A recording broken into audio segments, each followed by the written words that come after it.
আমরা কি চাই রমজান মাস খেলায় নষ্ট করতে, নাকি রমজান মাসে গুনাহ মাফ করাতে?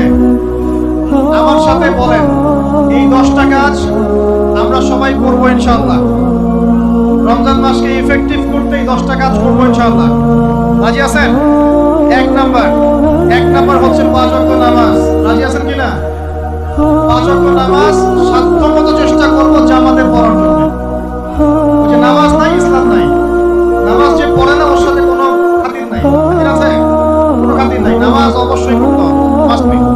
এরপরে নামাজের সাথে সাথে কমপক্ষে 12 রাকাত করে নফল। কত রাকাত? যে ব্যক্তি 12 রাকাত নফল বা সুন্নাত দৈনিক পড়ে তার জন্য জান্নাতে একটা ঘর তৈরি করা হয়। 12 রাকাত কি কি কে বলতে পারবেন? প্রথমে ফজরের 2, জোহরের আগে 4, জোহরের পরে 2, কত হলো? 4 2 6 2 8, মাগরিবের পরে, ইশার পরে, এই হলো 12। করব ইনশাআল্লাহ। এগুলো 1 নাম্বার কাজ, নামাজ পড়া। 2 নাম্বার ভাই, নামাজের সাথে সাথে তাহাজ্জুদ এবং তারাবি অবশ্যই পড়তে হবে। রাজি আছে কিনা? আল্লাহর ওয়াস্তে গ্যাঞ্জাম করতে যায় না 20 না 8, এই গ্যাঞ্জামে আল্লাহর ওয়াস্তে যায় না। তারাবির নামাজ 5 ঘন্টা। কত রাকাত সেটা বলবো? তারাবির নামাজ কত ঘন্টা? প্রায় 4-5 ঘন্টা। 5 ঘন্টায় 8 রাকাত পড়েন, 5 ঘন্টায় 20 রাকাত। কি বুঝতে পারছেন কথা? নবী সাল্লাল্লাহু আলাইহি ওয়াসাল্লাম তারাবির নামাজ কত লম্বা পড়েছেন? 1 ঘন্টা। কতক্ষণ পর্যন্ত? সাহাবীরা কি বলছেন? সাহাবীরা বলছেন যে আমরা তড়িঘড়ি করে সেহরি খেয়েছি। নামাজ এত লম্বা নবীজি পড়েছেন, শেষে তড়িঘড়ি করে সেহরি খেয়েছি। নবী সাল্লাল্লাহু আলাইহি ওয়াসাল্লামের 2 রাকাত নামাজ কত লম্বা ছিল। আমরা এখন নামাজের রাকাত সংখ্যা নিয়ে যত বেশি ঝগড়া করি, কোয়ালিটি নিয়ে এত ঝগড়া করি। কোয়ালিটি ইম্পর্টেন্ট না? আমার নামাজটা কত সুন্দর হচ্ছে, কত লম্বা হচ্ছে, কত ধীর স্থির হচ্ছে, এই নামাজে আমি ধীর স্থির ভাবে কোরআন শুনবো, চোখ দিয়ে পানি ঝরবে, এগুলো ইম্পর্টেন্ট। মক্কা মদিনায় গিয়ে দেখেন, যারা এখন উমরা করতে গিয়েছেন অনেক তারা সৌভাগ্যবান। তারাবির নামাজ নরমাল এমনি যে কোনো নামাজেই, তারাবির নামাজ তো আরো বেশি। দাঁড়ালে আপনার চোখ দিয়ে পানি পড়তে পারতো। মধু তেলাওয়াত, লম্বা কেরাত। ফজরের নামাজ মিনিমাম 20 মিনিট। ফজরের নামাজ 15 থেকে 20 মিনিট। আর আমরা তো 3G 4G 5G, কোন মসজিদে 6G। মানে সূরা ফাতিহা শুরু হয়, ওই শেষে গেলে দলিল শেষ। মানে আর কিছু বুঝলাম না। এগুলো কি নামাজ? আমরা তো নামাজ পড়তেই ভাই দুনিয়াতে আসছি, নাকি? দুনিয়াতে আসছি কেন? ওমা খালাকুল জিন্না ওয়াল ইনসা ইল্লা লিয়াবুদুন। নামাজই তো পড়তে আসছি। ধীর স্থির ভাবে আপনি 8 রাকাত পড়তে যান, পড়েন, লম্বা করে পড়েন, ধীর স্থির ভাবে পড়েন। এক ভাই বলছেন আমি বেশি পড়ব। আচ্ছা ভাই পড়ুন তো, ওকে বেশি পড়তে দেন, লম্বা করে পড়তে পারেন, ধীর স্থির ভাবে পড়েন। আরেকজন হচ্ছে 2 রাকাত রাতের সালাত 2 করে, একটা হাদিস আছে না? রাতের সালাত 2 করে, এই বেচারা 2 করে পড়তেই আছে। লম্বা করে পড়লে কোনো সমস্যা আছে? উদ্দেশ্য কি? আল্লাহকে পাওয়া। আমি নামাজে আল্লাহকে পেলাম কিনা এটা বড় কথা। আল্লাহ রাব্বুল আলামিন আমাদের সবাইকে ধীর স্থির ভাবে কোরআনকে কেন্দ্র করে তারাবি তাহাজ্জুদ করার তৌফিক দান করুন। এটা রমজান মাসের ইফেক্টিভ রমাদান আপনাকে কাজে দিবে। 2 নাম্বার। 3, এটা বলে দিয়েছি রমজান মাস হবে কোরআনময় মাস। এই মাসে কোরআনের 6টা হক আমরা আদায় করবো ইনশাআল্লাহ। মনে আছে তো ইনশাআল্লাহ? তেলাওয়াত, মুখস্থ করা, আরবি শেখা, আদেশ নিষেধ মানা, দাওয়াত দেয়া এবং হিফজ করা। পারবো তো ইনশাআল্লাহ? নিয়াত করেন জোরে জোরে। 4 নাম্বার, রমজানকে ইফেক্টিভলি ইউটিলাইজ করতে হলে প্রতিটা কাজ সুন্নাত সম্মতভাবে করতে হবে। এভাবে আপনি রমজানটাকে ইফেক্টিভলি ইউটিলাইজ করতে পারেন। কিরকম একটু বোঝাচ্ছি। মনে করেন এমনি নরমালি আমরা সব সুন্নাতগুলো অনেক সময় খেয়াল রাখি। খাচ্ছি, খাওয়ার সুন্নাত, খাওয়ার মধ্যে কিন্তু প্রায় 10-এর বেশি সুন্নাত আছে। ওযু সুন্নাত, কথা বলার সুন্নাত, হাঁটার সুন্নাত, কাপড় পরার সুন্নাত, দোয়া কালামগুলো, ঘুমানোর সুন্নাত। অনেক সময় আমরা কিন্তু এগুলো খেয়াল করি না। রমজান মাসে চেষ্টা করবেন প্রতিটা কাজ সুন্নাহ মাফিক বুঝে করার জন্য। আল্লাহ তৌফিক দান করুন। রমজানে ঘুমাবো, ঘুমানোর আগে বিছানাটা ছেড়ে নিব, লাইট অফ করব। আমরা দোয়া, এই যে সূরা ফালাক নাস ইখলাস এগুলো পড়ব, কাফিরুন সূরা পড়ব, আয়াতুল কুরসি পড়ব, সূরা বাকারা শেষে না পড়ব, কোরআনের সূরা মুলকটা পড়ব। ঠিক আছে? প্রয়োজন ওযু করে আসব, এসে আমরা ডান কাতা হয়ে শুয়ে আল্লাহু আকবার এই শুরু করলাম।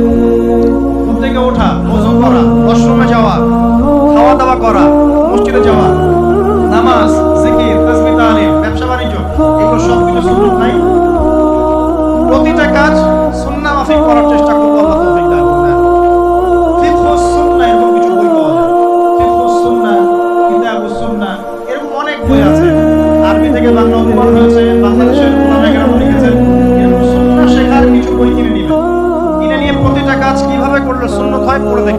পারবেন তো ইনশাআল্লাহ? আল্লাহ পাক তৌফিক এনায়েত করুন, বলি আমিন। এটা কত বললাম? 3 নম্বর। চার হচ্ছে দান সাদাকা বেশি বেশি করা। রমজানে দান সাদাকা বেশি বেশি করা। আল্লাহ রাসূল সাল্লাল্লাহু আলাইহি ওয়াসাল্লাম রমজানে রহমতের বাতাসের চাইতেও বেশি বেশি দান করতেন। আমরা পারবো কিনা ইনশাআল্লাহ? দেখেন, আমি একটা কথা বলি, দান করার জন্য সম্পদ লাগে না, দান করার জন্য কলিজা লাগে। কি লাগে? ব্যাস, যার মন বড় সে দান করতে পারে। আল্লাহ পাক আমাদের সবাইকে দ্বীনের জন্য দান করার তৌফিক দান করুন। দ্বীনের জন্য দান করেন, স্থানীয় মসজিদ, মাদ্রাসায়, এতিমখানায়, অসহায় মানুষের পাশে, বিধবার ঘরে, এতিমের ঘরে, যারা খেতে পারছে না তিন বেলা, ওদের ঘরে ঘরে রমজানের বাজার পৌঁছে দেন। আল্লাহ পাক তৌফিক দান করুন, আমিন। 5 নাম্বার, রমাদান মাসে অবশ্যই অবশ্যই আমাদের যাকাত গুলো আমরা দিয়ে দিব। রাজি আছি তো ইনশাআল্লাহ?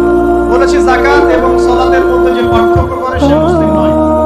যাকাত ফরজ হয়েছে, অবশ্যই অবশ্যই আপনাকে যাকাত দিতে হবে। এটা কিন্তু নফল কিছু নয়, এটা কি? যাকাতের নিসাব জানেন কিনা? কত পার্সেন্ট? 2.5%। আচ্ছা, যাকাতের নিসাব নিয়ে ইনশাআল্লাহ পরবর্তীতে লেকচার চলে আসবে, অনলাইনে দেখে নিন।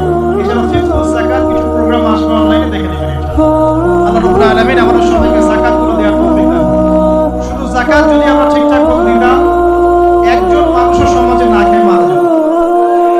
একজন মানুষ সমাজে এই যে ইকোনমিক সমস্যাগুলো যেগুলো হয়, অর্থনৈতিক সমস্যা, অনেক প্রবলেমস ওভারকাম করা যেত শুধু যাকাতের মধ্য দিয়েই। কে শুনে কার কথা?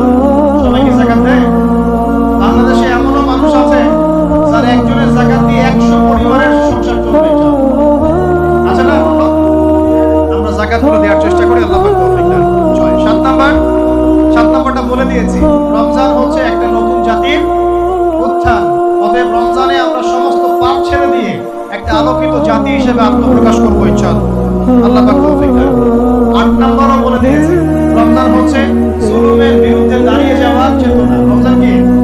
ওই যে বদরের যুদ্ধ, জুলুমের বিরুদ্ধে দাঁড়িয়ে যাওয়ার চেতনা হলো রমাদান। তাই সর্বস্তরের জুলুমকে আমরা রমজান মাসে রুখে দেওয়ার চেষ্টা করবো ইনশাআল্লাহ। আল্লাহ পাক তৌফিক দান করুন। শুরুটা হবে কোথা থেকে? নিজের থেকে। আমার নিজের মধ্যে কি কি জুলুম আছে আমি আগে দেখব। আমি কার কার উপর জুলুম করেছি আগে দেখব, এগুলো আগে প্রতিহত করবো, তারপরে আমি ইনশাআল্লাহ তাআলা পরবর্তী দিকে ফোকাস করব। 9 নাম্বার খুব ইম্পর্টেন্ট। 9 নাম্বার আর 10 নাম্বারটা বেশি ইম্পর্টেন্ট। 9 নাম্বার হচ্ছে রোজা রাখা মানে আমরা অনেকেই মনে করি যে না খেয়ে থাকা আর কি পানি ছেড়ে দেওয়া। অনেকেই মনে করি কিন্তু রোজা মানে আমাকে না খেয়ে থাকতে হবে আর পানি ছেড়ে দেওয়া লাগবে, স্ত্রী সহবাস ছেড়ে দেওয়া লাগবে। কিন্তু এর চেয়ে বেশি ইম্পর্টেন্ট একটা বিষয় আমরা ভুলে যাই, সেটা হলো রমজান মাসে রোজা রাখার অর্থ হচ্ছে আল্লাহ পাকের সমস্ত কবিরা সগীরা গুনাহ ছেড়ে দেওয়া। রোজা রেখেছি, গীবত করলাম, রোজা হবে কিনা? রোজা রেখেছি, মিথ্যা কথা বলছি, হবে রোজা? রোজা রেখে ওই ভদ্রলোক সুদ খাচ্ছে, রোজা হবে? রোজা রেখে অমুক ভাই আমার টেবিলের নিচ থেকে টাকা নিল, রোজা হবে? অমুক ভাই বংশের সম্পদ আত্মসাৎ করে ফেললো, হবে? অমুক বোন বেপরদায় বাইরে বের হয়ে গেল, রোজা হবে? অমুক ভাই মনে করেন ওই যে গার্লফ্রেন্ডের সাথে চলে গেল ডেট করতে, রোজা হবে কিনা? অনেকে পর্নোগ্রাফি দেখছে রোজা রেখে, রোজা হবে কিনা? এই যে কবিরা গুনাহ যেগুলো আছে, যত রকম কবিরা গুনাহ, এই গুনাহগুলোতে লিপ্ত থাকলে রোজা ভেঙে যায়। আল্লাহ পাক আমাদের সবাইকে কবিরা গুনাহ মুক্ত রোজা রাখার তৌফিক দান করুন। আর 10 নম্বর পয়েন্টটা হচ্ছে এই ভাই, রমজান মাস আসলে মাশাআল্লাহ শিকল দিয়ে শয়তানকে বেঁধে রাখা হয়। রমজান মাস আসলে মাশাআল্লাহ আমরা অনেকেই পাক্কা মুসল্লি হয়ে যাই, দান সদকা করি, যাকাত দেই, তারাবি পড়ি, তাহাজ্জুদ পড়ি, অনেক কিছুই করি। কিন্তু ঈদের দিন আসলেই মাশাআল্লাহ আমরা আবার আগের জায়গায় ফিরে যাই।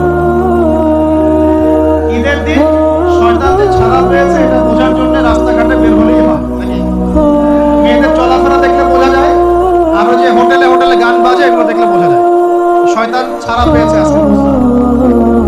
এখানে সবচেয়ে বড় শিক্ষা হলো রমজান মাসের এই যে শিক্ষাগুলো, ত্যাগের মহিমা, জুলুমের বিরুদ্ধে দাঁড়িয়ে যাওয়া, কোরআনের হক আদায় করা, জাতীয় উত্থান, বড় বড় অনেক কথা বললাম। এই শিক্ষাগুলোকে সারা বছর ধরে রাখাটাই হলো রমাদানের সবচেয়ে বড় চ্যালেঞ্জ। আমরা পারবো কিনা ইনশাআল্লাহ? আমরা রমাদানের এই 10টা হক আদায় করতে পারবো কিনা ইনশাআল্লাহ? কোরআনের হক আদায় করতে পারবো কিনা ইনশাআল্লাহ? আল্লাহ রাব্বুল আলামিন আমাদের সবাইকে আসন্ন রমজানে সুস্থতার সাথে সমস্ত সওম রাখার তৌফিক দান করুন এবং রমজান মাসে বেশি বেশি তেলাওয়াত